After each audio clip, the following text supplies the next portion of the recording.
ॐ नमो भगवते वासुदेवाय।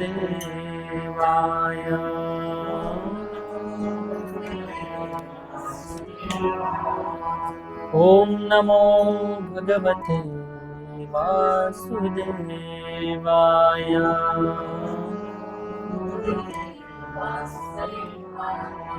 ॐ नमो भगवते वासुदेवाय।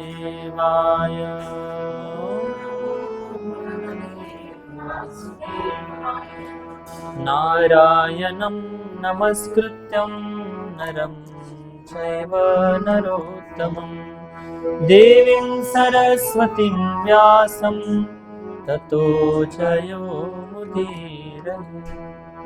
नष्टप्रायेषु अभद्रेषु नित्यं भागवत सेवया भगवते उत्तमश्लोके भक्तिर्भवति नैष्टिके।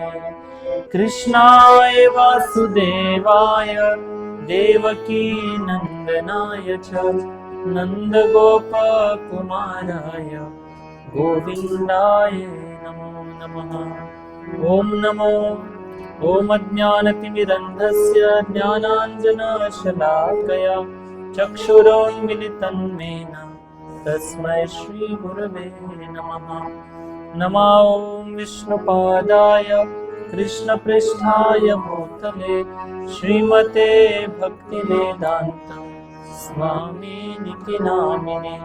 नमस्ते सारस्वती देवे गौरवाणी प्रचारिणे निर्विशेष शून्यवादी पाश्चात्यदेशतारिणे। वंशाकल्पतरुभ्यश्च कृपा सिन्धुभ्येव च पावनेभ्यो वैष्णवेभ्यो नमो नमः। जय श्री कृष्ण चैतन्य प्रभु नित्यानंद श्री अद्वैत गदाधर श्रीवासादि गौर भक्त वृंद। हरे कृष्णा कृष्णा कृष्णा हरे हरे, हरे राम राम राम हरे हरे। हरे कृष्णा कृष्णा कृष्णा हरे हरे, हरे राम राम राम हरे हरे। हरे कृष्णा कृष्णा कृष्णा हरे राम राम राम। दीनानि दुर्बलासे सुख राशि हरे कथा तारु भव सागरे छे ऊंच नीच अधिकारी। हरे कृष्णा।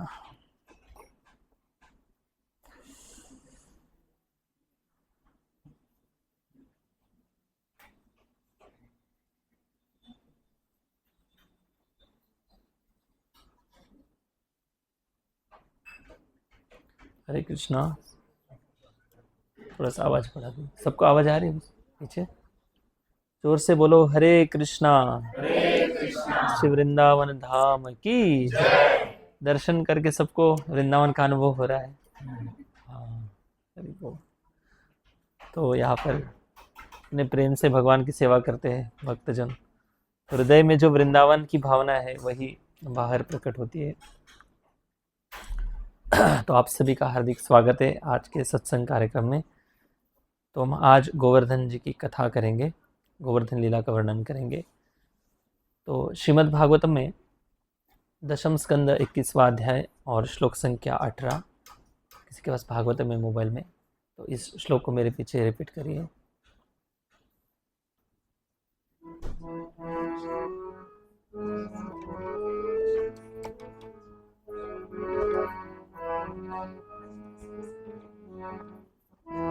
मेरे पीछे का ये श्लोक को, बहुत सुंदर श्लोक है। ये जो श्लोक है वृंदावन की जो गोपियाँ है वेणुगीत के इस अध्याय का नाम है वेणुगीत की सराहना करती। वेणु कितनी भाग्यशाली है और उसी अध्याय में गोपियाँ गोवर्धन पर्वत जो है उसकी भी सराहना करते हैं। तो इस गोवर्धन जी का गुणगान के रूप में श्लोक है, हंताय अद्रिरबला हरिदास बलियो,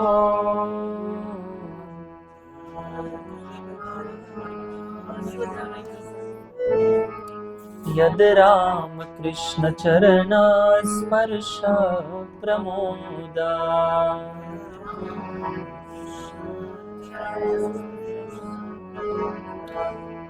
मानं तनोति सह गो गणयोस्तयोर्यात्,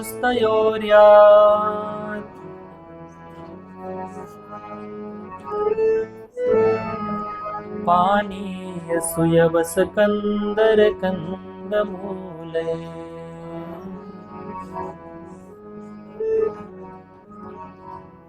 हाँ, बहुत सुंदर श्लोक है।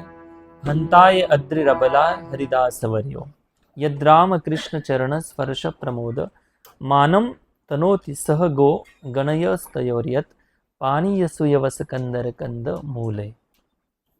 देखिए गोपिया क्या कह रहे हैं गोवर्धन जी के बारे में। यह गोवर्धन पर्वत समस्त भक्तों में सर्वश्रेष्ठ है। सखियों, यह पर्वत कृष्ण तथा बलराम के साथ ही साथ उनकी गौओं, बछड़ों तथा ग्वाल बालों की सभी प्रकार की आवश्यकताओं को, पीने का पानी, अति मुलायम घास, गुफाएं, फल फूल तथा तरकारियों की पूर्ति करता है। इस तरह यह पर्वत भगवान का आदर करता है। कृष्ण तथा बलराम के चरण कमलों का स्पर्श पाकर गोवर्धन पर्वत अत्यंत हर्षित प्रतीत होता है। तात्पर्य में श्रील प्रभुपाद जी बता रहे, उपर्युक्त उद्धरण श्रील प्रभुपाद कृत चैतन्य चरितामृत मध्य लीला 18.34 में लिया गया है। श्रील विश्वनाथ चक्रवर्ती ठाकुर ने गोवर्धन पर्वत के ऐश्वर्य की विवेचना इस प्रकार से की है। पानी या गोवर्धन पर्वत के झरनों से प्राप्त सुगंधित शीतल जल का द्योतक है, जिसे कृष्ण तथा बलराम पिया करते थे और जिससे अपने पांव और मुख धोया करते थे। गोवर्धन पर्वत शहद, आम का रस तथा पीलू रस जैसे अन्य पेय भी प्रदान करता है। सुयवस दुर्वा अर्थात दूब घास को बतलाता है, जिससे अर्घ्य की धार्मिक भेंट दी जाती है। गोवर्धन पर्वत में घास भी होती है जो सुगंधित, मुलायम तथा गौओं की वृद्धि एवं उनमें दूध बढ़ाने के लिए लाभप्रद है। इस तरह यह घास आध्यात्मिक पशुओं को खिलाने के काम आती है। कंदर गुफाओं का सूचक है, जहाँ कृष्ण बलराम तथा उनके संगी खेलते, बैठते और लेटते थे। ये गुफाएं तब आनंद देती है जब या तो बहुत गर्मी हो या सर्दी हो या फिर वर्षा हो रही हो। गोवर्धन पर्वत में खाने के मुलायम कंद, शरीर सजाने के रत्न, बैठने के लिए समतल स्थान तथा चिकने पत्थर, चमकीले जल और अन्य प्राकृतिक वस्तुओं के रूप में दर्पण तथा दीपक प्रदान करता है। तो इस प्रकार से गोवर्धन जी का यहाँ पर गुणगान किया जा रहा है। तो गोपिया ये सोच रही है, हंताय अद्रिर अबला हरिदास वर्यो, ये हरि के दासों में आप सर्वश्रेष्ठ हो।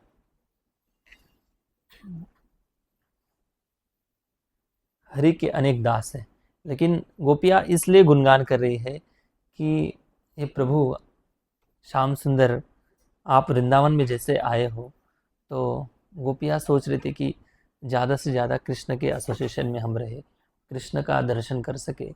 लेकिन गोपिया देखती थी कि ये गाय कितनी भाग्यशाली है, इनके साथ दिन भर भगवान कृष्ण और बलराम गाय चराते हुए उनका संग लेते हैं।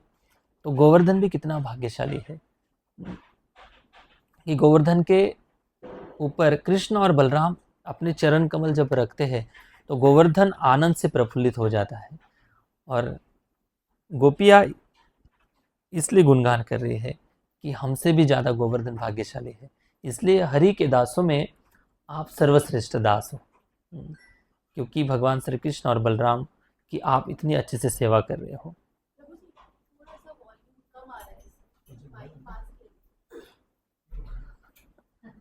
हरे कृष्णा कृष्णा कृष्णा हरे हरे, हरे राम हरे कृष्णा कृष्णा कृष्णा हरे हरे, हरे राम राम राम हरे हरे, हरे कृष्णा कृष्णा कृष्णा हरे हरे, हरे राम राम राम हरे। क्या अभी सुन पा रहे हो आप सभी? हरे कृष्ण, थैंक यू। तो सबसे पहले हम गिरिराज जी का प्रणाम मंत्र गाएंगे। मेरे पीछे हाथ जोड़कर भगवान गिरिराज जी का दर्शन करते हुए आप प्रणाम मंत्र बोलिए। हरे कृष्णा। नमस्ते गिरिराजाय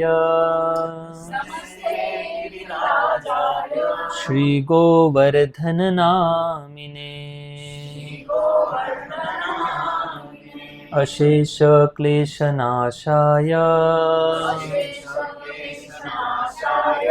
परमा आनंददायिने। तो गिरिराज जी का प्रणाम मंत्र है, नमस्ते गिरिराज आए, गिरिराज जी को प्रणाम कर रहे हैं। और उनका नाम है गोवर्धन, जिनके ऊपर गाय चरती है और गायों का वर्धन होता है।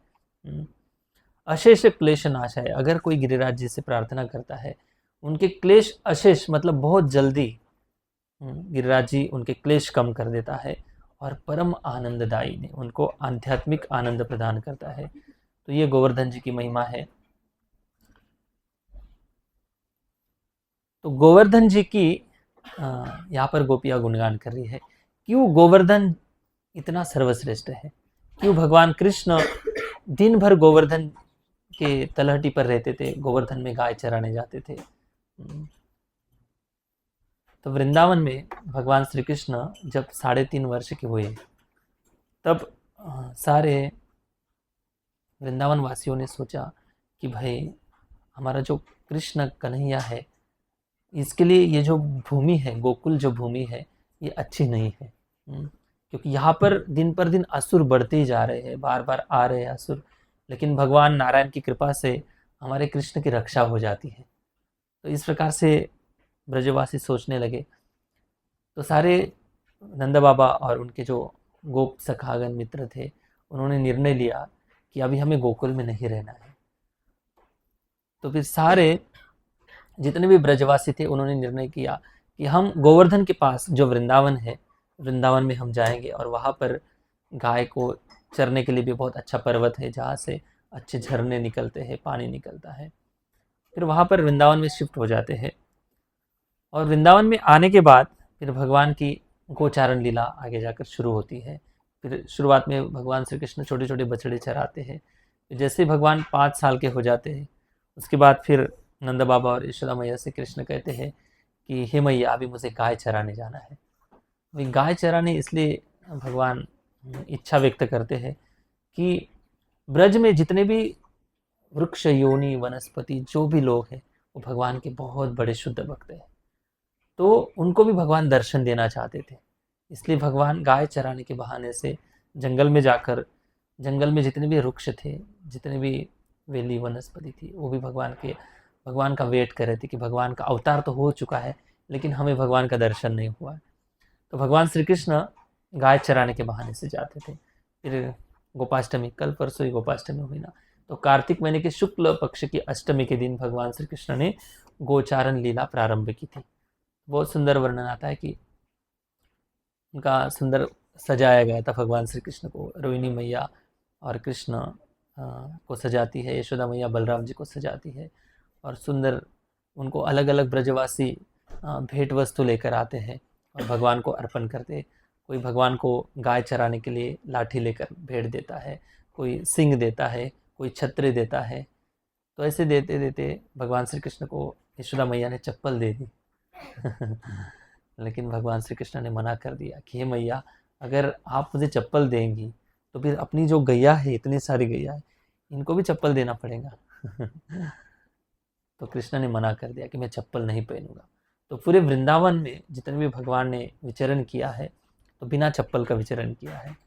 एक रीज़न था। दूसरा एक कारण था कि भगवान बिना चप्पल में वृंदावन की भूमि में क्यों घूमे।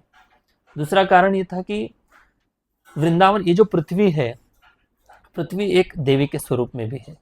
आपने देखा होगा हिरण्याक्ष की लीला में, हिरण्यकश्यप की लीला में, जब पृथ्वी माता जाती है उसको रसातल में डाल दिया जाता है। और भी एक वर्णन आता है कि जब असुरों का आतंक बढ़ जाता है तो उस समय पृथ्वी माता गाय का रूप लेकर ब्रह्मा जी के पास जाती है।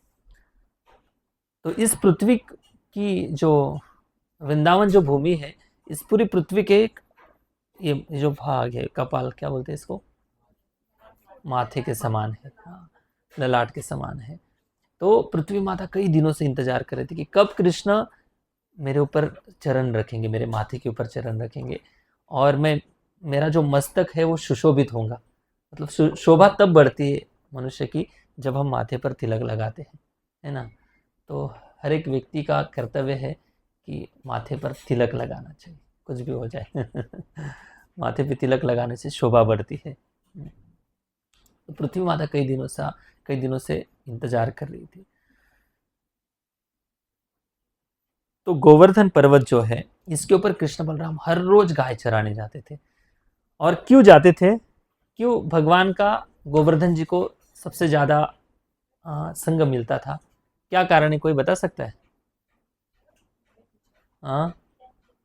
गोवर्धन जी के ऊपर भगवान कृष्ण और बलराम हर रोज गाय चराने क्यों जाते थे? अच्छा, और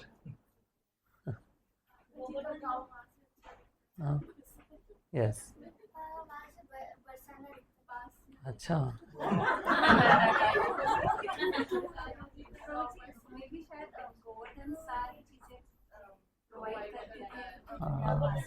वेरी गुड। हाँ, तो हाँ, थैंक यू, अच्छा बताया मैंने। तो सारी बातें सही है, सबकी अलग अलग कृष्ण को देखने का नज़रिया सबका। लेकिन सबसे इम्पोर्टेंट बात यह है कि गोवर्धन जी जो है देने का प्रतीक है। गोवर्धन जी देना चाहते हैं, भगवान की सेवा करना चाहते हैं। तो जिनके पास देने की भावना है, भगवान को खुश करने की भावना है, भगवान की सेवा करने की भावना है, उनके पास हमेशा कृष्ण रहना चाहते हैं। इसलिए कुछ लोग प्रश्न पूछते हैं ना कि भाई भगवान भारत में ही क्यों अवतार लेते हैं? भारत में कई जगह, भारतवर्ष में अक्सर भगवान प्रकट होते हैं। तो फिर भारत जो वेस्टर्न कंट्री जो भी देश है उसमें भगवान प्रकट क्यों नहीं होते हैं? वहाँ पे भाई कॉकरोच खाने वाले लोग हैं, तो वहाँ पे भगवान कैसे प्रकट होंगे? हाँ, वो तो मक्खन खाने वाले भगवान हैं। जहाँ पर प्रेम करने वाले लोग हैं वहाँ पर भगवान प्रकट होते हैं। अगर रशिया में प्रेम करने वाले भक्त बढ़ गए तो शायद जगन्नाथ जी भी रशिया चले जाएंगे। हो सकता है ऐसा। तो जहाँ पर प्रेम करने वाले लोग हैं ना, वहाँ पर भगवान चले जाते हैं। तो गोवर्धन जी जो है सबसे बड़ा सेवाभावी भक्त है। इसलिए गोपियाँ कह रही है कि आप सारे हरि के दासों में सबसे बड़े दास हो। इस प्रकार से गुणगान करेगी गोपियाँ। तो गोवर्धन जी की कथा तो करेंगे, लेकिन उसके पहले गोवर्धन लीला जो है, लीला करने गोवर्धन लीला जो है इसको करने के लिए सबसे बड़ा एक व्यक्ति का बहुत बड़ा योगदान है, वो है इंद्र। बेचारे भगवान की महिमा बढ़ाने के लिए उनको क्या क्या सहन करना पड़ता है। सारी दुनिया उन देवताओं की पूजा करती है, बड़े आदर सम्मान से पूजा करते हैं। वही देवता लोग भगवान की लीला में भाग लेकर अपने आप को अपमानित महसूस कराते हैं और दुनिया को शिक्षा देते हैं कि हमें भगवान की भक्ति करनी चाहिए। तो भगवान की जो लीला हुई थी, दो देवताओं का विशेषता भाग आता है। एक तो ब्रह्मा जी, दूसरे है इंद्र जी। दोनों ने जो भगवान की लीला में जो छोटा मोटा अपराध किया है, तो आप में से बताइए, ब्रह्म विमोचन लीला कथा सुनी है सबने? हाँ, गोवर्धन लीला भी सुनी होंगी। तो इनमें से सबसे ज्यादा नाराज किन के ऊपर थे भगवान? ब्रह्मा जी के ऊपर थे या इंद्र के ऊपर थे? एक मिनट, बाद में, एक मिनट। जिनको लगता है ब्रह्मा जी हाथ ऊपर करें। सबसे ज्यादा नाराज ब्रह्मा जी के ऊपर थे। हाँ, फिर इंद्र के ऊपर हाथ, इंद्र के ऊपर नाराज वाले। अच्छा, तो बताइए ब्रह्मा जी के ऊपर क्यों नाराज थे भगवान ज्यादा? उन्होंने अपने मित्रों के साथ छेड़ा था। हाँ, उन्होंने अपने गोप मित्रों के साथ छेड़छाड़ी की। हाँ, उनसे दूर करके हाँ, उनसे तो, हाँ हाँ। और इंद्र के ऊपर खुश क्यों थे भगवान? खुश नहीं थे, मतलब थोड़ा कम नाराज थे। हाँ, वेरी गुड वेरी गुड। मतलब जो अपराध की मतलब भगवान का जो मैथमेटिक्स है ना भाई, ऐसे ही काम करता है। हम सोच भी नहीं सकते कि भगवान कैसे किसके ऊपर प्रसन्न होंगे। तो ब्रह्मा जी ने गोप मित्र और बछड़ों को चुरा कर ले गए, और मतलब ब्रह्मलोक के समान 1 मिनट का कुछ समय होगा, लेकिन पृथ्वीलोक के समान पृथ्वीलोक की गणना में 1 साल का समय था। तो 1 साल तक भगवान कृष्ण से अपने मित्र और गोप जो बछड़े थे वो अलग कर दिए थे ब्रह्मा जी ने, इसलिए भगवान ब्रह्मा जी पर ज्यादा नाराज थे। उसकी तुलना में ब्रह्मा जी की तुलना में इंद्र ने तो बहुत ज्यादा अपराध किया था। क्या अपराध किया था? पूरा ब्रज जो है, पूरा वृंदावन जो है, पूरा नष्ट भ्रष्ट करने का उन्होंने प्लान बना दिया था। और इतना, संवर्तक नाम के जो बादल थे उनको बताया था बुलाकर कि इतनी बारिश करो, इतनी बारिश करो कि अगर कोई गूगल मैप में सर्च करेगा गोवर्धन वृंदावन कहाँ है, उनको दिखना भी नहीं चाहिए गूगल मैप पे। इतना घमासान बारिश करो कि पूरा वृंदावन तालाब और समुंदर के जैसा बन जाना चाहिए। तो इतना बड़ा अपराध किया इंद्र ने, लेकिन इस अपराध का जो परिणाम है अंतिमता ये हुआ कि सारे व्रजवासी कृष्ण के समीप आ गए और कृष्ण से अलग अलग रसों में आदान प्रदान करने लगे। अक्सर भगवान कृष्ण अलग अलग भक्तों से अलग अलग स्थान पर आदान प्रदान करते थे। जब रासलीला होती थी तो माधुर्य रस का आदान प्रदान करने के लिए गोपियों के साथ भगवान रासलीला करते थे। तो उस समय उनके सखागण नहीं होते थे या यशोदा मैया नहीं होती थी। और जब कृष्ण बलराम गाय चराने जाते थे तो अलग अलग असुर आते थे। उन असुरों को मारते समय भगवान अपनी वीर्य रस का अनुभव करते थे। तब गोपियों से झगड़ते नहीं थे भगवान, मतलब वो अलग से वीर्य रस का अनुभव करते थे। या मित्रों के साथ खेलते थे, तब यशोदा मैया वहाँ उस समय खेलने नहीं आती थी। और जब यशोदा मैया भगवान कृष्ण को दूध पिलाती थी, यशोदा मैया भगवान श्री कृष्ण को माखन खिलाती थी, तो ये वत्सलता का जो भाव है, तब गोप मित्र वहां पर नहीं आते थे। मतलब अलग अलग भक्तों से भगवान अपने रसों से आदान प्रदान करते थे। लेकिन गोवर्धन लीला ऐसे एक अद्भुत लीला है।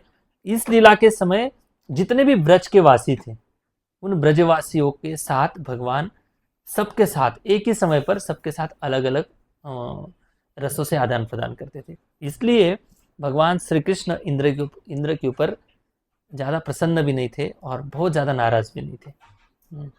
तो इस प्रकार से इंद्र के ऊपर थोड़ा भगवान खुश हो गए, और इंद्र की जो प्रार्थना की इंद्र ने भगवान की, उसके बाद फिर इंद्र के ऊपर भगवान ने कृपा कर दी, अपराध माफ कर दिए।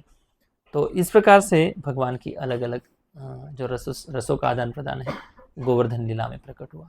जैसे भगवान श्री कृष्ण ने जब गोवर्धन उठाया था, तो गोवर्धन उठाने के बाद सारे सखाओं को लग रहा था कि कृष्ण, आपको लग रहा है कि मैंने गोवर्धन उठाया है, आपको लग रहा है गोवर्धन आपने उठाया है, भाई आप सबसे बड़े भ्रम में हो। ये देखो हमने लाठी लगा कर रखी, ऐसे लकड़ियाँ डंडा पकड़ के रखा है, इसलिए गोवर्धन स्थिर है।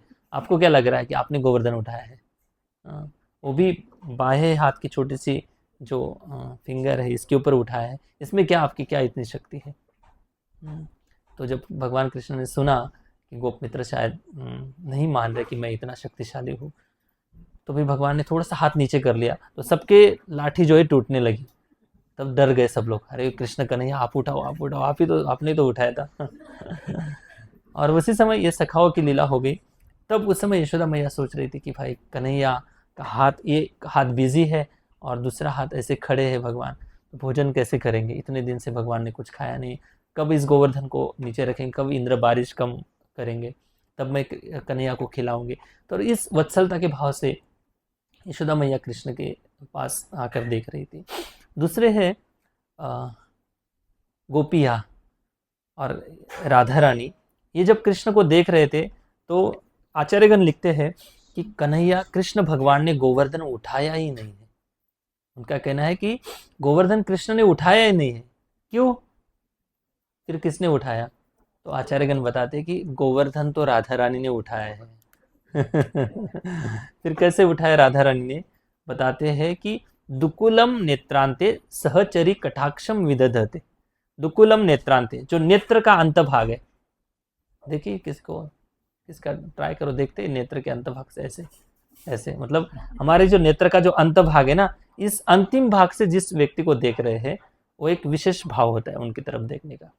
तो वैसे ही तिरछी नजर से देख रहे हैं तो कृष्ण राधा रानी की तरफ तिरछी नजर से देख रहे हैं और राधा रानी भी कृष्ण को देख रही है। तो अभी देखो सारे लोग कृष्ण को देख रहे हैं और कृष्ण भी सबको देख रहे हैं, लेकिन कृष्ण अगर राधा रानी को ऐसे सामने सामने देखेंगे तो सब लोग सोचेंगे भाई कृष्ण राधा रानी की तरफ भी देख रहे हैं, इसलिए तिरछी नजरों से एक दूसरे को देख रहे थे। और राधा रानी हमेशा भगवान श्री कृष्ण के लेफ्ट साइड में होती है, लेफ्ट साइड में हमेशा शक्ति होती है, और शक्ति जब होती है साथ में तो शक्तिमान की शक्ति और बढ़ जाती है। तो राधा रानी कृष्ण के साथ थी और भगवान श्री कृष्ण को देख रही थी, सुंदरता का अनुभव कर रही थी, इसलिए भगवान श्री कृष्ण उस गोवर्धन पर्वत को धारण करके रखे थे। अगर राधा रानी वहां से अदृश्य हो जाती, चले जाती, तो शायद भगवान कृष्ण बहुत जल्दी पर्वत रख देते इसलिए राधा रानी कृष्ण को शक्ति प्रदान कर रही थी, इसलिए कृष्ण भगवान गोवर्धन उठा पाए, इसलिए राधा रानी ने ही गोवर्धन उठाया था। इस प्रकार से आचार्यों का भाव है। उसके पहले ब्रज में भगवान श्री कृष्ण बहुत प्रयास कर रहे थे कि कृष्ण नन ब्रजजन किल मोहितास्ते, मतलब अपनी लीलाओं को करके ऐसे दिखा रहे थे कि मैं भगवान हूँ, मुझे मानो भगवान हूँ, मैं सबको दिखाना चाहते थे कि मैं भगवान हूँ, सबको दिखाना पूरा प्रयास कर रहे थे। लेकिन बिल्वा मंगल ठाकुर उनके एक गोविंद दामोदर नाम का स्तोत्र है, उसमें बहुत सुंदर बात लिखते हैं कि उस गोपियों ने उस कृष्ण को यंत्र बनाकर रखा था। यंत्र मतलब मशीन मशीन बनाकर रखा था। जैसे छोटे बच्चे लोग खिलौने से खेलते, कभी कभी चाबी भर देते ना, तो खिलौना जो छोटी छोटी गाड़ी होती, देखा होगा आपने, कार होती, उसमें चाबी भर देते, फिर वो चाबी निकाल देते, कार फिर भाग जाती बिना ड्राइवर की वैसे ही कृष्ण को ब्रजवासियों ने, विशेषता गोपियों ने एक यंत्र के समान बनाकर रखा था। कैसे? कृष्ण को कभी कभी गोपियां बुलाती थी कि हे कन्हैया, और कृष्ण भी उन सब के सामने अपने आप को ऐसे प्रस्तुत करते थे कि मैं सच में भूखा हूँ और हमेशा मक्खन के लिए लालच रहता हूँ। छोटे छोटे अगर कोई लड्डू दे देता है, लड्डू खाने के लिए मैं लालच रहता हूँ। तो इस प्रकार से कृष्ण ने हमेशा सभी के सामने प्रस्तुत किया था। तो इसलिए गोपियाँ कृष्ण को कभी कभी लड्डू दे देती थी और कहती थी अगर कान्हा और एक लड्डू खाना है तो थोड़ा सा नाचना पड़ेगा, नाचो नाचो। तो कन्हैया बिना सुर के, बिना ताल के नाच लेते थे गोपियों के सामने। और कभी कभी बताते थे कि हमने आज जो मक्खन बनाया है इतना बेस्ट क्वालिटी का है कि अगर आप थोड़ा सा भी खा लेते हो तो बार बार खाने की इच्छा होगी, इसलिए थोड़ा सा चख लो। एक चम्मच उनको मक्खन खिला देते थे और कहती थी गोपियाँ कि थोड़ा नाचो हमारे सामने, नाचो, थोड़ा सा गाओ। इस प्रकार से गोपियाँ कृष्ण को थोड़ा सा आमिष दिखाकर नचा देती थी। तो यशोदा मैया एक बार हाँ, यशोदा मैया सुबह सुबह उठी ब्रह्म मुहूर्त में और कृष्ण के लिए मक्खन तैयार कर रही थी। सोच रही थी यशोदा मैया कि ये कान्हा जो है बड़ा होकर बहुत बड़ा चोर बन जाएगा, क्योंकि इसको आदत पड़ गई चोरी करने की, कभी इसके घर जाता है कभी उसके घर जाता है। तो यशोदा मैया को बड़ी चिंता होती थी। तो यशोदा मैया ने क्या किया, एक दिन इतना अपनी खुद के हाथों से इतना अच्छा मक्खन बनाया, इतना अच्छा मक्खन बनाया, और उस मक्खन को निकाल कर एक बाउल में रख दिया, एक बर्तन में रख दिया, और सोचा कि कृष्ण जब उठेंगे, नींद में से उठेंगे, तब कृष्ण को मैं इस मक्खन को खिलाऊंगी। और कृष्ण कन्हैया सब देख रहे हैं नींद में से, मतलब बिस्तर में सोते सोते सब कुछ देख रहे हैं कि कैसे यशोदा मैया मक्खन बना रही है। फिर मक्खन बनाने के बाद यशोदा मैया और भी घर के जो भी काम थे वो करने लगी। तब कृष्ण चुपचाप से नींद में से बिस्तर में से उठ जाते हैं और जो बनाया हुआ मक्खन था उसको चुपके से फटाफट खा लेते हैं और फिर से बिस्तर में आकर सो जाते हैं और दिखाते कि मैं अभी भी सोया हूँ, अभी उठा ही नहीं हूँ। और तब कुछ देर के बाद यशोदा मैया देखती कि अरे यहाँ पे तो मैंने मक्खन निकाल कर रखा था, कहाँ गया, किसने खा लिया क्या? इधर उधर देखती तो कुछ कोई था ही नहीं उधर। तो यशोदा मैया कृष्ण के पास आती है और बिल्वमंगल ठाकुर एक श्लोक में बताते हैं, जगदोत दत्तो नवनीत गृहे जगदोत दत्तो नवनीत पिंडो गृहे यशोदा विचिकित्सयन्ति उवाच सत्यं वद हे मुरारे गोविंद दामोदर माधवेति यशोदा मैया कहती है, यशोदा मैया का वर्णन बिल्वमंगल ठाकुर लिखते हैं कि यशोदा मैया बड़ी मेहनत से उसने मक्खन बनाया, हाँ, और गृह यशोदा विचिकित्सयन्ति, मतलब अलग अलग काम में यशोदा मैया व्यस्त हो गई। और तब यशोदा मैया ने देखा कि यहाँ पर मक्खन नहीं है। तब यशोदा मैया कृष्ण के पास जाती है और उस रजय से की निकालती कृष्ण को और पकड़ती है। उवाच सत्यम वद हे मुरारे, हे मुरारी सत्य बोलो, झूठ नहीं बोलना है आपको, सत्य बोलना है। और दूसरा एक अर्थ बताते हैं कि आप परम सत्य है, ऐसे गर्ग मुनि ने कहा था। हाँ, तो आप बताइए, सत्य बोलना है आपको कि सच में आपने ही मक्खन खाया है। हाँ, आपको एक क्वेश्चन पूछता हूँ, ऐसे ही यशोदा मैया ने और एक बार कृष्ण को पूछा था कि बोलो, सच बोलो, सत्य बोलो। कौन सी लीला में कहा था? हाँ, मिट्टी खाई थी भगवान कृष्ण ने। तो सच में मिट्टी खाई थी या नहीं खाई थी? हाँ खाई थी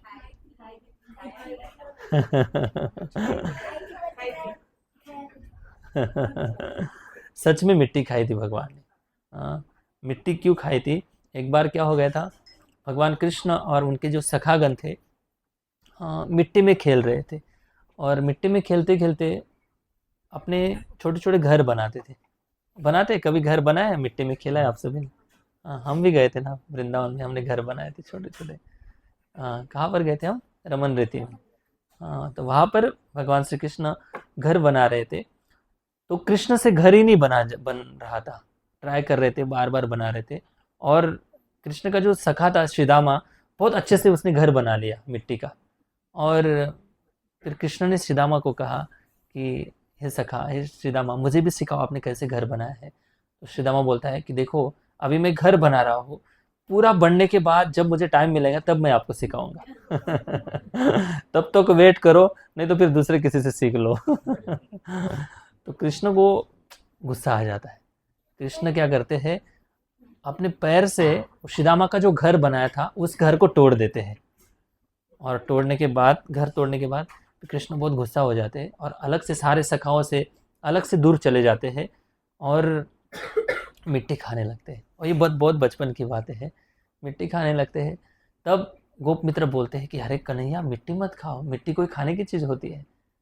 तो बलराम जी वहाँ पर आ जाते हैं। बलराम जी भी कहते हैं कि कृष्ण मिट्टी मत खाओ, मिट्टी नहीं खाते हैं। तो भी कृष्ण रोकते नहीं अपने आप को, मिट्टी खाते जाते हैं। तब बलराम जी यशोदा मैया को बुला कर लाते हैं, और बुलाने के बाद यशोदा मैया जब आती है तो कृष्ण मिट्टी खाना बंद कर देते हैं। और यशोदा मैया पूछती है कि बताओ कृष्ण, सच में आपने मिट्टी खाई है? तब कृष्ण बोलते हैं, अगर बोलूँगा तो मिट्टी दिख जाएंगी, अगर बोल दूंगा कि मैंने नहीं खाई तो मैं झूठ निकल जाएगा मेरा। तो कुछ बोलते नहीं हैं। तब कृष्ण यशोदा मैया को लगता है कि सच में इसके मुंह में मिट्टी होंगी। तब खोलो मुंह, इस प्रकार से यशोदा मैया नीचे बैठ जाती है। और कृष्ण का जब मुंह खोलती है तब कृष्ण अपनी भगवत्ता जागृत कर देते हैं।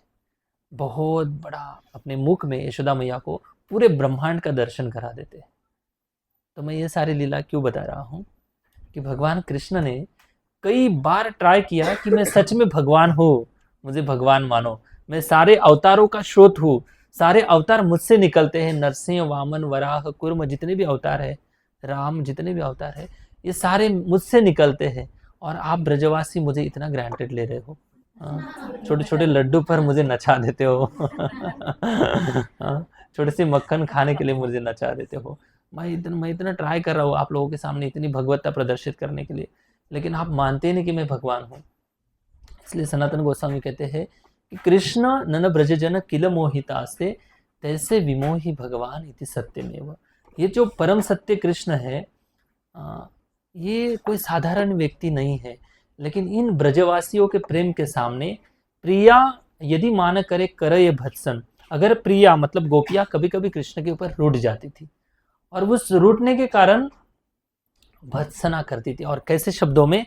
बहुत गाली गलौज देकर कन्हैया को गाली भी दे देती थी गोपिया। लेकिन चैतन्य चरितामृत में वर्णन किया गया है, वेद स्तुति हईते से ही हरे मोर मन। वेदों में जो स्तुति की गई मेरी, इनसे भी ज्यादा मेरा जो मन है इन गोपियों की गाली से प्रसन्न होता है। तो ये जो ब्रजवासी है, ये ब्रजवासियों का भगवान के प्रति बहुत ज्यादा गाढ़ा प्रेम था। इसका वर्णन सनातन गोस्वामी करते हैं कि इन ब्रजवासियों का जो प्रेम था गाढ़े घी के समान है। अगर घी में अगर चमकीला, बहुत चमकीला हीरा अगर डाल देते हैं, घी में अगर डिप कर देते हैं, तो वो हीरा भले चमकीला है लेकिन घी में डूबने के कारण अपना अस्तित्व खो देता है। वैसे ही ब्रजवासियों का जो प्रेम है उस चमकीले हीरे के समान है। भले भगवान श्री कृष्ण पूर्ण शक्ति से, पूर्ण रसों का आदान प्रदान करके, पूर्ण कला रूप से भगवान प्रकट हुए हैं, लेकिन ब्रजवासियों का इतना गाढ़ा प्रेम था कि उस प्रेम के सामने भगवान अपनी भगवत्ता भले दिखाने का प्रयास कर रहे थे कि मैं भी पूर्ण पुरुषोत्तम भगवान हूँ, लेकिन उस गाढ़े प्रेम के सामने भगवान की जो भगवत्ता है वो अदृश्य हो जाती थी। तो ये वृंदावन है। फिर वृंदावन के बाहर जब भगवान ने अपना वीर्य रस प्रदर्शित किया तो वहां पर सब लोग भगवान को प्रणाम कर रहे। देखो, देवकी मैया और वसुदेव महाराज के सामने जब भगवान प्रकट हुए तो भगवान का वो एक पुरुषोत्तम भगवान के समान, नारायण के समान गुणगान कर रहे हैं। और जब भगवान हस्तिनापुर में आए, वहां पर अलग अलग राजनीति से, अलग अलग दृष्टि से सबसे व्यवहार किया, तो सब लोग वहां पर भगवान को भगवान मान रहे थे। कुंती महारानी भगवान को, कृष्ण को भगवान समझकर प्रार्थना कर रही है। तो वृंदावन के बाहर का जो प्रेम है, घी में मतलब पिघला हुआ जो घी है उसमें अगर हीरा डाल देते हैं तो हीरा चमकता है ना।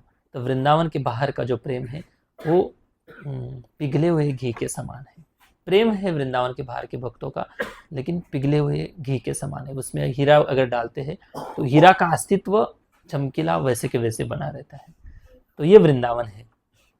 तो वृंदावन में भगवान ने कई बार ट्राई किया, अलग अलग असुरों को मारकर, अलग अलग भक्तों से बातचीत करते हुए, अपने शूरता का, वीरता का प्रदर्शन करते हुए दिखाया कि मैं भी भगवान हूँ, लेकिन कोई मानने के लिए तैयार नहीं था। लेकिन इस लीला में, गोवर्धन लीला में, भगवान ने इतना बड़ा पराक्रम कर दिखाया, क्योंकि जब भगवान जंगल में रहते थे तो अगर कोई असुरों को मार देते थे तो उस असुरों को मारते समय केवल कुछ सखा ही देख पाते थे। और जब वो आते थे घर पे तो यशोदा मैया के सामने वो जो सारे सखा थे, वृंदावन के सखा और सखिया, इतने उनके अंदर दिव्य क्वालिटी है, इतने दिव्य क्वालिटी है कि तुरंत कविता बना देते थे। इतने उनके अंदर स्किल थे, तुरंत वो किसी भी नक्शी का डिज़ाइन कर देते। ऐसे डिज़ाइन आपका एआई भी नहीं बना सकता आजकल के ज़माने में और इतना जल्दी बना देते थे। और इतने दिव्य कला गुणों से विभूषित थे। तो आते आते ही गोप सखागण एक कविता के रूप में एक गीत बना देते थे कृष्ण की लीला का। और जब आते थे तो यशोदा मैया को सुनाते थे, नंद बाबा को सुनाते थे कि आज कौन से असुर को मारा। तो मैं ये कह रहा था कि भाई भगवान ने जब गोवर्धन उठाया, भगवान सोच रहे थे कि जब मैं जंगल में रहता, लीला करता हूँ, वन में लीला करता हूँ, तब सखियाँ नहीं देखती है, गोपियाँ नहीं देखती, यशोदा मैया, नंद बाबा नहीं देखते हैं, तो उनको कैसे भगवत्ता का अनुभव होगा कि मैं सच में भगवान हूँ। हाँ, तो इसलिए सारे भक्तों को एक साथ किया और सबको दिखाया कि देखो मैं भगवान हूँ, लेकिन कोई मानने के लिए तैयार नहीं। इसलिए भगवान गोवर्धन लीला, इतनी महान लीला करने के बाद भी भगवान ब्रजवासियों के प्रेम के सामने हार गए। तो यही वृंदावन है, यही ब्रजवासियों का प्रेम है। तो कथा इस प्रकार से है, थोड़ी कथा तो करनी होगी, आज गिरिराज महाराज का हम उत्सव मना रहे हैं। तो कथा इस प्रकार से है। हरे कृष्ण महामंत्र बोलो सब लोग।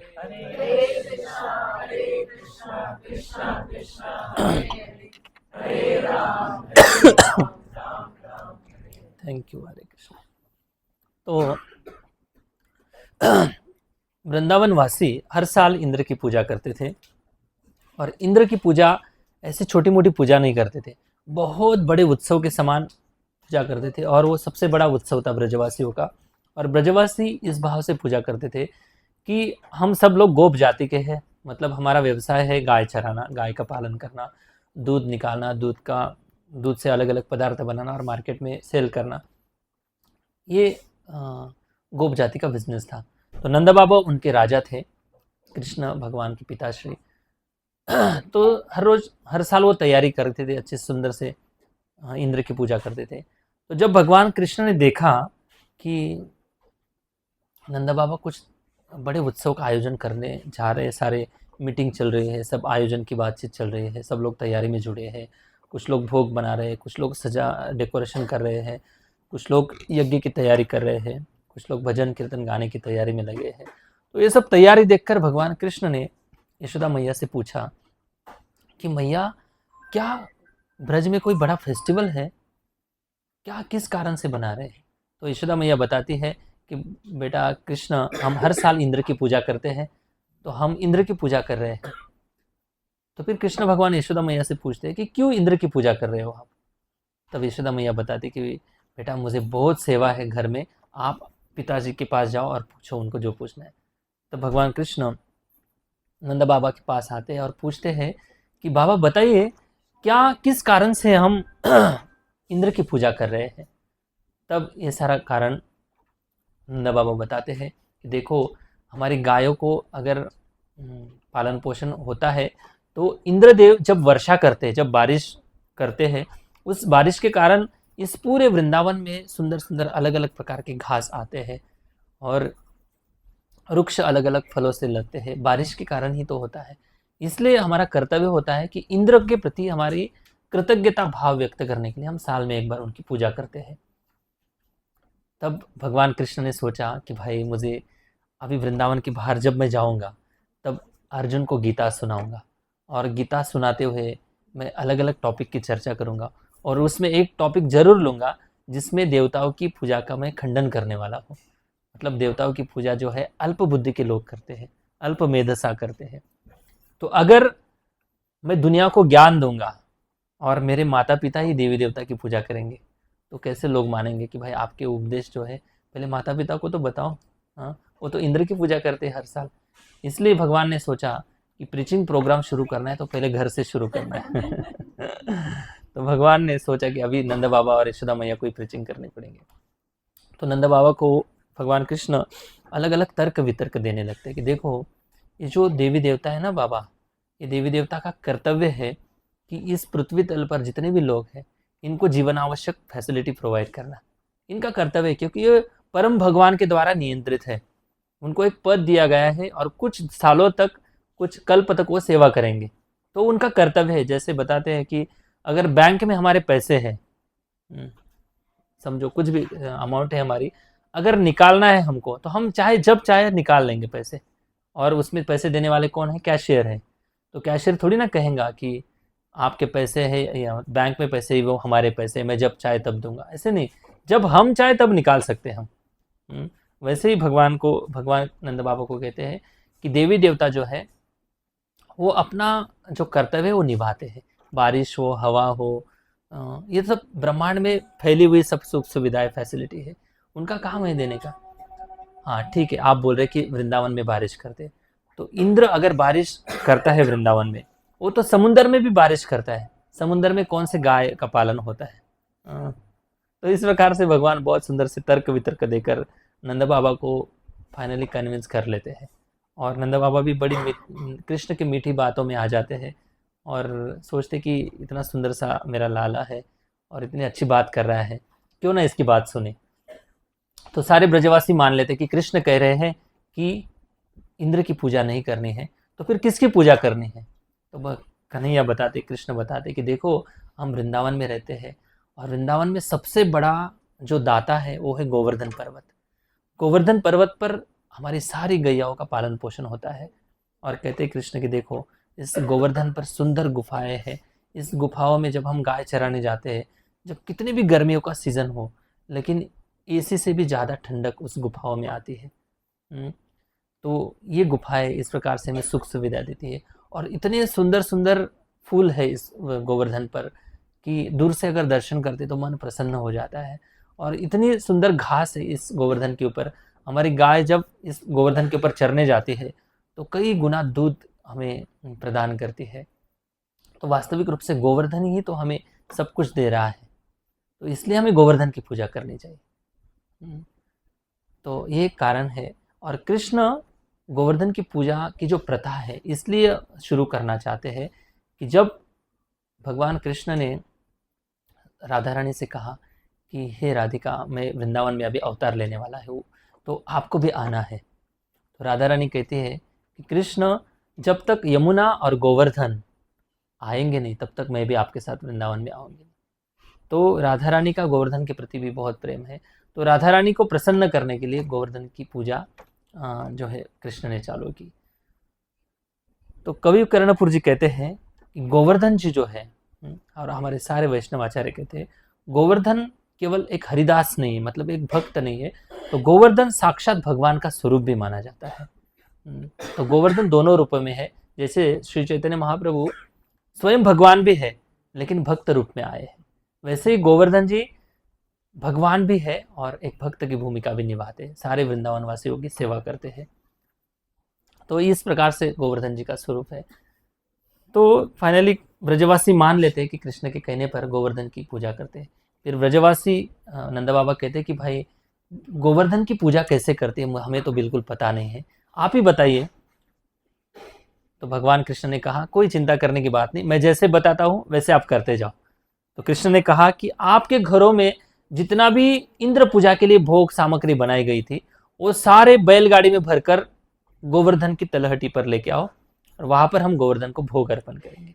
तो जितना भी ब्रजवासियों ने बनाया था भोजन, तो ब्रजवासी कितने थे, बहुत सारे ब्रजवासी थे और इतना ज़्यादा मात्रा में भोग बनाया था। पूरी बनाई थी, पकोड़ा बनाया था, रसगुल्ला बनाया था, रसमलाई बनाई थी। अभी जो जो आ रहा है सब लोग, आपके जो जो मन में ख्याल आते हैं वो सब कुछ ब्रजवासियों ने बनाया था। और कितना बनाया था, बहुत बड़ी बड़ी मात्रा में बनाया था। ऐसे छोटे छोटे पर्वत नहीं, बड़े बड़े पर्वत बन गए थे। राइस का बहुत बड़ा पर्वत था, दाल के बहुत बड़े कुंड थे। वैसे भी वृंदावन में बहुत सारे कुंड है ना, ललिता कुंड है, पीली पोखर कुंड है, राधा कुंड है, श्याम कुंड है, वैसे कुंड बनाए थे। और स्वीट जो आपको मन चाहे वो सारे स्वीट बनाए थे। और इतना सारा भोग लेकर ब्रजवासी गोवर्धन के पास आए और गोवर्धन को खिलाया और भगवान श्री कृष्ण ने स्वयं गोवर्धन जी को भोग लगाया। और जैसे भोग लगाया तो कृष्ण ही गोवर्धन के रूप में प्रकट हो गए वहां पे सबके सामने। और जितने भी ब्रजवासियों ने भोग बनाया था सारा भोग, सारा प्रसाद कृष्ण खा गए। सोचो आप।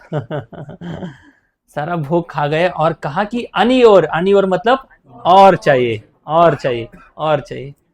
तो फिर ब्रजवासी ने और घर जाकर भोग बनाया और अर्पण किया और खाया। फिर एक ब्राह्मण ने बताया कि ऐसे संतुष्ट नहीं होंगे, उनको एक तुलसी पत्र अर्पण कर दो। तुलसी पत्र जैसे ही खाया तब संतुष्ट हो गए भगवान कृष्ण। और जितना भी भोग खाया था वो प्रसाद के रूप में सबको ब्रजवासी के सामने प्रकट कर दिया और कहा कि जितने भी ब्रज में जितने भी जीव जंतु है, पशु है, पक्षी, कुत्ते, बिल्ली, बंदर, गाय, भैंस, जितने भी है, सबको ये जो प्रसाद है सबको खिलाना है, इंद्र को छोड़कर। क्यों इंद्र को छोड़कर खिलाना है? क्योंकि महेंद्र मान हरणम, महेंद्र मतलब जो इंद्र है, इनको जो मान हो गया था, बहुत बड़ा गर्व हो गया था इंद्र को कि मैं ही सबको कंट्रोल करता हूँ, मेरे कारण ही सब कुछ चल रहा है, अगर मैं बारिश नहीं करूँगा तो सारे लोग मर जाएंगे। लेकिन इंद्र के पास केवल कॉक है, टंकी तो ऊपर है, इंद्र भूल जाता है। हाँ, पानी की टंकी तो भगवान के पास है, इंद्र के पास केवल कॉक है, कहाँ पर बारिश करनी, क्या करना, ये भगवान के सुप्रीम कंट्रोलर तो भगवान है। लेकिन इंद्र जैसे देवता भी कभी कभी भूल जाते हैं कि हम भगवान के सेवक हैं। तो इसलिए दास भावना में जो लोग जीवन जीते हैं, दासोस्मी, हम भगवान के दास हैं, हम सारे भक्तों के दासों के दास हैं, इस भावना में रहकर जो व्यक्ति भक्ति करेगा, संबंध ज्ञान इसी को कहते हैं, इस संबंध ज्ञान से अगर हम भगवान की शरण में आते हैं, भगवान की भक्ति करते हैं, तो अहंकार नहीं बढ़ेगा। और याद रखना है कि अहंकार बढ़ भी जाता है कुछ कला, गुण और साक्षात्कार के कारण। तो उस अहंकार को शुद्धि अगर करनी है तो भक्तों की संगति में आ जाओ। भक्त हमेशा आपको नम्र बना देंगे। तो इसलिए भक्तों की संगति में आकर हमेशा विनम्रता से व्यवहार करना है, तो अहंकार नहीं बढ़ेगा। तो उस इंद्र के अहंकार को नष्ट करना था भगवान को, इसलिए ये सारी लीला भगवान ने की। तो देखा भाई, अभी दीपावली आ गई, दीपावली के सीजन में ब्रजवासी मेरी पूजा करते हैं, इंद्र सोच रहे हैं, हाँ दीपावली के समय मेरे पूजा करते हैं सारे ब्रजवासी, लेकिन आज कोई माल नहीं आ रहा है, सप्लाई नहीं आ रहा है। पता नहीं क्या हो गया ब्रजवासी को, शायद ब्रजवासियों को घमंड आ गई है, ब्रजवासी मेरे उपकार को भूल रहे हैं। तो इस प्रकार से इंद्र सोच रहे हैं। देखो, जिनको घमंड आ जाती है ना, वो दूसरों को घमंडी मारने लगता है, मतलब दोष हमारे अंदर होते हैं, लेकिन दूसरों में दोष देखने की भावना आ जाती है।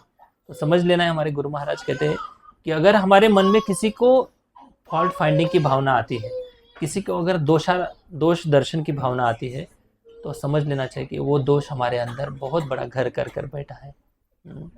जिनके अंदर दोष देखने की भावना है, उनके खुद के ऊपर अगर काम करेंगे तो दोष दिखेगा ही नहीं, क्योंकि हृदय क्लीन हो गया है, हृदय शुद्ध हो गया है।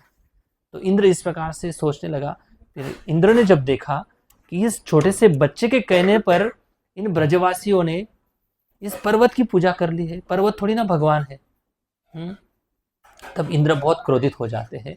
और इंद्र इतने क्रोधित हो जाते हैं कि जब प्रलय के समय जिन बादलों को बुलाया जाता है बारिश करने के लिए, उन बादलों को बुलाता है इंद्र और कहता है कि ये जो वृंदावन है, इस वृंदावन में इतनी वर्षा करो, इतनी बारिश करो, इतनी बारिश करो, ये सारे ब्रजवासी अपनी जो घमंड के कारण मेरी पूजा नहीं की है, इन सबको सबक सिखाओ कि इंद्र की पूजा क्यों नहीं की। तो बादल भी सोचने लगे कि भाई इतनी बारिश करने का ये समय नहीं है, जब ब्रह्मा जी का दिन खत्म होता है तब हमको ड्यूटी होती है, हमारी ड्यूटी लगती है, आप इतना जल्दी क्यों बुला रहे हो हमको। तो इंद्र कहते हैं कि मेरे ऑर्डर है, आप काम करो। जैसे कोई पॉलिटिशियन पुलिस अधिकारी को डांटते हैं ना, भले अनैतिक हो, गलत भी हो, लेकिन पुलिस अधिकारियों को काम करना पड़ता है। वैसे ही सारे बादल इंद्र के कहने पर वृंदावन में आकर बारिश करने लगे। और बारिश कैसे कर रहे थे, इंद्र अपना वज्र लेकर इनको डरा रहे थे बादलों को कि और बारिश करो, और बारिश करो। तो 7 दिन तक वर्षा हुई, लेकिन वर्षा जब शुरू की तब ब्रजवासी इतने डर गए कि गाय बछड़े इधर उधर बारिश के कारण दौड़ रहे थे, भाग रहे थे, ब्रजवासियों के घर टूटने लगे। तब ब्रजवासी सोचने लगे कि भाई अगर हम होते तो क्या करते। सोचिए, सबसे पहले तो कृष्ण को दोष देते कि अरे इस कृष्ण के कहने पर ही हमने इस पूजा को किया, और इंद्र अभी हमारे ऊपर नाराज हो गए, इतना बारिश कर रहा है, इतना बारिश कर रहा है। लेकिन ब्रजवासियों ने किसी ने भी कृष्ण को दोष नहीं दिया, बदले के इसके बजाय सारे ब्रजवासी कृष्ण की शरण में आए और कृष्ण की शरण में आकर कृष्ण को पुकारने लगे, हे कृष्ण, हे कन्हैया, हमारी रक्षा करो, हमें बचाओ। तब कृष्ण बताते कि सारे ब्रजवासियों को बुलाते, अपने अपनी गाय बछड़े बंदर कुत्ते जो भी पालते थे सबको लेकर आओ। सबको लेकर आओ और मैं सबकी रक्षा करूंगा। और तब भगवान कृष्ण ने बाएं हाथ की, लेफ्ट हैंड की इस वाली छोटी सी फिंगर के ऊपर गोवर्धन पर्वत बड़े आसानी से उठा लिया और सारे ब्रजवासियों को गोवर्धन के नीचे बुला लिया। और इस प्रकार से गोवर्धन के नीचे सब ब्रजवासियों को बुलाया और सबकी इस प्रकार से भगवान ने रक्षा की। तो ये भगवान की लीला इस प्रकार से हुई थी। और 7 दिन के बाद जब इंद्र ने देखा कि वृंदावन वासी जैसे के वैसे ही गोवर्धन के नीचे है, तो गोवर्धन उठाने वाला इतना बड़ा जो पर्वत है, इतना पर्वत कोई उठा सकता है, कोई साधारण व्यक्ति उठा सकता है। तो इंद्र को पता चला कि निश्चित रूप से स्वयं भगवान का ही लीला हो सकती है। तब जाकर इंद्र बहुत बड़े नम्र बन जाते हैं और इतना पश्चाताप करते हैं कि मैंने बहुत बड़ी गलती कर दी, बहुत बड़ी गलती कर दी। तब वर्षा रुकाते हैं और उस समय भगवान गोवर्धन के नीचे रखते हैं और इंद्र बड़े नम्र होकर सुरभि नाम की एक गाय है स्वर्ग में, उस सुरभि गाय को लेकर सुरभि को सामने करते हैं और भगवान कृष्ण के पास जाते हैं और भगवान का बहुत सुंदर गुणगान करते हैं, भगवान का अभिषेक करते हैं। और आज भी गोविंद कुंड है, परिक्रमा मार्ग में गोविंद कुंड लगता है, वहाँ पर भगवान का इंद्र अभिषेक करता है और गोविंद नाम से भगवान को सुशोभित करता है। और इंद्र ने जब भगवान की स्तुति की, भगवान का गुणगान किया, अभिषेक की और पूजा किया, लेकिन भगवान ने इंद्र की तरफ कुछ देखा भी नहीं। तो सबसे बड़ा इंसल्ट तो और क्या हो सकता है। इंद्र का मान पूरी तरह से चूर चूर, अहंकार नष्ट हो गया और इंद्र तब से बहुत नम्र बन गए और इतने नम्र बन गए कि आगे जाकर कभी इंद्र ने डेयरिंग नहीं की कि वृंदावन में ब्रजवासियों को तकलीफ देने की कभी इच्छा नहीं की। और जब भगवान कृष्ण की पूजा करके इंद्र जब चले गए, जाने के बाद सारे गोप मित्र वहां पर आए और गोप मित्रों ने देखा कि यहाँ पर कोई आया था कृष्ण आपकी आरती करने के लिए, क्योंकि यहाँ पर आरती उतारी हुई थी, धूप थी, अगरबत्ती वहाँ पर जल रही थी, पुष्प अर्पण किए हुए थे कृष्ण को। जब देखा गोप मित्रों ने तब पूछा कि कोई किसी ने पूजा की थी, तो कृष्ण कहते हाँ कोई तो आया था पूजा करने के लिए मेरी। तब गोप मित्र कहते हैं कि हाँ हम भी आपकी पूजा करेंगे। तो वहाँ पे जो आरती अर्पण की हुई आरती थी, उसी आरती से किसी ने आरती घुमाई कृष्ण पर, किसी ने वही अगरबत्ती जो अर्पण की हुई थी उसी को भगवान को दिखाई, जो अर्पण किए हुए फूल पुष्प थे वही पुष्प अर्पण किए भगवान को।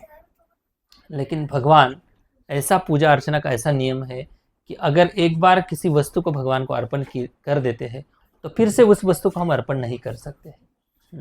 लेकिन भगवान को वही इंद्र की जो पूजा की जो वस्तुएं थी अर्पण की हुई थी, वही वस्तुओं से गोप मित्रों ने भगवान की पूजा की। लेकिन इंद्र की पूजा से भगवान बहुत ही नहीं के बराबर प्रसन्न हुए। लेकिन जो अर्पण की हुई झूठी वस्तु थी उनसे जब भगवान की गोप मित्रों ने जब पूजा की तो गोप मित्रों की पूजा से भगवान बहुत प्रसन्न हुए। तो ये भगवान है और ये वृंदावन है। तो श्रील प्रभुपाद जी की कृपा से आज हमें वृंदावन की भक्ति की परंपरा मिली है, और इस परंपरा की इतनी महिमा है कि इसका अगर हम अच्छे से अध्ययन करेंगे, अच्छे से समझेंगे, तो सीधा सीधा ब्रज प्रेम प्रदान करने के लिए श्री चैतन्य महाप्रभु आए थे। और जो व्यक्ति इस परंपरा से श्री चैतन्य महाप्रभु का आश्रय लेते हुए वैराग्य विद्या निज भक्ति योग शिक्षा कमेकम पुरुष पुराण श्री कृष्ण चैतन्य शरीरधारी भगवान श्री चैतन्य महाप्रभु स्वयं कृष्ण है और ब्रज प्रेम प्रदान करने के लिए आए हैं, तो वही हमें वृंदावन का प्रेम का अनुभव होगा। कब? जब हम हरि नाम का अच्छे से जप करेंगे, हरि नाम का हम अच्छे से आश्रय लेंगे, तब जाकर हम वृंदावन के प्रेम का अनुभव कर सकते हैं। तो यहाँ पर गोवर्धन लीला इस प्रकार से वृंदावन में हुई थी। तो उसके परंपरा में भगवान कृष्ण ने उसके बाद फिर गोवर्धन परिक्रमा की। गोवर्धन जी को पहली परिक्रमा भगवान श्री कृष्ण ने सारे ब्रजवासियों के साथ की, कीर्तन करते हुए, भजन करते हुए, भगवान का गुणगान करते हुए गोवर्धन परिक्रमा की। और उसके बाद सारे ब्रजवासी परंपरा से परिक्रमा करते थे। और श्री चैतन्य महाप्रभु ने भी जब वृंदावन गए थे तब परिक्रमा की। और उसके बाद श्री चैतन्य महाप्रभु के एक बहुत बड़े वरिष्ठ शिष्य थे जिनका नाम था सनातन गोस्वामी। सनातन गोस्वामी हर रोज परिक्रमा करते थे, 21 किलोमीटर की पूरी परिक्रमा। सोचिए, हाँ बड़ी परिक्रमा करते थे। हाँ, तब गोवर्धन पर्वत बड़ा था, अभी धीरे धीरे कम होते जा रहा है पर्वत। तो इतनी बड़ी परिक्रमा सनातन गोस्वामी करते थे, बुक्स भी लिखते थे, बाकी भक्तों को टाइम भी देते, पता नहीं कैसे करते थे। आध्यात्मिक शक्ति से सब कुछ संभव है। तो जब श्री चैतन्य महाप्रभु ने देखा कि सनातन गोस्वामी की उम्र हो गई है, अभी वो परिक्रमा नहीं कर पाएंगे, तब महाप्रभु ने कहा, श्री चैतन्य महाप्रभु ने उनको गोवर्धन शिला प्रदान की और कहा कि अभी आप परिक्रमा नहीं कर सकते, आप बूढ़े हो गए हो, अभी परिक्रमा मत करो। तो आप इस गोवर्धन शिला को परिक्रमा करेंगे तो आपको 4 बार अगर परिक्रमा करते हैं गोवर्धन शिला की तो आपको पूरे गोवर्धन परिक्रमा का फल मिलता है। तो बताइए कहाँ पर है वो गोवर्धन शिला? राधा दामोदर टेम्पल में। सबने दर्शन किया था लास्ट टाइम? हाँ, बहुत सुंदर सजाया था, सामने ही रखते राधा दामोदर जी के सामने। तो राधा दामोदर मंदिर में परिक्रमा का एक विशेष उन्होंने मार्ग बनाया है। और फिर हम जब दर्शन करते हैं, हमारे राधा दामोदर जी के लेफ्ट हैंड साइड में प्रभुपाद जी का कमरा है, सबने देखा है? हाँ, तो प्रभुपाद जी उधर रहते थे। जब इस्कॉन की स्थापना करने से पहले प्रभुपाद जी 6 साल उधर रहे हैं। और प्रभुपाद जी वो जो कमरा है, वो जो रूम लिया था प्रभुपाद जी ने भाड़े से लिया था, तो आज भी इस्कॉन उसका भाड़ा भरता है। आज भी प्रभुपाद जी के शिव विग्रह वहाँ पर स्थापित किए हैं। और प्रभुपाद जी जब उस समय जो जिस बर्तन का इस्तेमाल करते थे वो बर्तन आज भी है, बुक्स है, टेबल है, सब कुछ वैसे के वैसा है। तो वहाँ पे गोवर्धन राधा दामोदर टेम्पल में परिक्रमा मार्ग बनाया है। तो राधा दामोदर टेम्पल में जो भी भक्त जाते हैं 4 बार परिक्रमा करते हैं। तो जो व्यक्ति 4 बार परिक्रमा करता है राधा दामोदर जी को, तो उसको गोवर्धन परिक्रमा का फल प्राप्त होता है। तो इस प्रकार से परिक्रमा की भी महिमा है। ओके, हरे कृष्णा। अभी भगवान को भोग लग रहा है। भगवान अनियोर बोलने से पहले हम उनका गुणगान भजन के रूप में करेंगे। तो थैंक यू, हरे कृष्णा। बोलो गिरिराज महाराज की, श्री वृंदावन धाम की जय, नंद नंदन श्याम सुंदर भगवान की जय, श्री कृष्ण बलराम भगवान की जय। हरे कृष्णा। Thank you.